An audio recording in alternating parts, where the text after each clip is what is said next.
భూముల విలువను పెంచాలని ఎల్ఆర్ఎస్ అమలుపరచాలని ప్రభుత్వం తీసుకున్న నిర్ణయాన్ని వెంటనే ఉపసంహరించుకోవాలని సిద్దిపేట రియల్ ఎస్టేట్ వ్యాపార సంఘం నాయకులు రాజలింగం డిమాండ్ చేశారు. సిద్దిపేట జిల్లా కేంద్రంలోని ముస్తాబాద్ చౌరస్తాలో రియల్ ఎస్టేట్ సంఘం నాయకులు ధర్నా చేపట్టారు. భూముల విలువలను పెంచాలని ఎల్ఆర్ఎస్ అమలు చేయాలని ప్రభుత్వం నిర్ణయాన్ని వెనక్కి తీసుకోవాలని డిమాండ్ చేశారు. ఈ కార్యక్రమంలో రియల్ ఎస్టేట్ సంఘం నాయకులతో కలిసి రాజలింగం మాట్లాడారు. ఇప్పటికే నత్తనరకలా సాగుతున్న రియల్ ఎస్టేట్ వ్యాపారం భూముల విలువ పెంచడంతో పూర్తిగా డీలా అయిపోయిందని ఆవేదన వ్యక్తం చేశారు.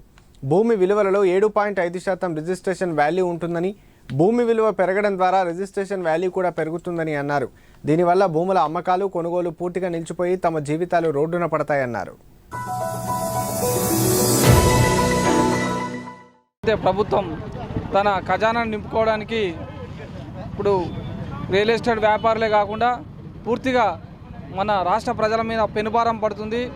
ఎందుకంటే ప్రభుత్వం తన పనితనంతో తన ఖజానాను పెంచుకోవాలంటే మన రాష్ట్రంలో ఉన్నటువంటి పెద్ద పెద్ద పెట్టుబడులను తీసుకురావాలి, కంపెనీలను తీసుకురావాలి. దాని ద్వారా రాష్ట్ర ఖజానాను నింపుకోవాలి తప్ప ఎప్పుడైతే ఈ తెలంగాణ రాష్ట్రంలో కాంగ్రెస్ గవర్నమెంట్ వచ్చిందో రియల్ ఎస్టేట్ వ్యాపారం అనేది పూర్తిగా నిలిచిపోయింది.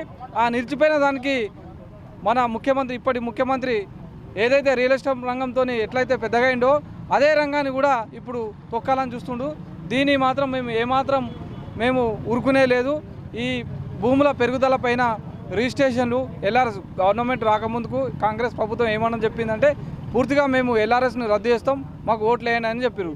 గంపగుత్తగా ఈరోజు ప్రజలందరూ కాంగ్రెస్కు ఓట్లేస్తే మళ్ళీ అదే పాట మళ్ళీ ఎల్ఆర్ఎస్ని తీసుకొచ్చి ప్రజల మీద భారం మోపడం జరుగుతుంది.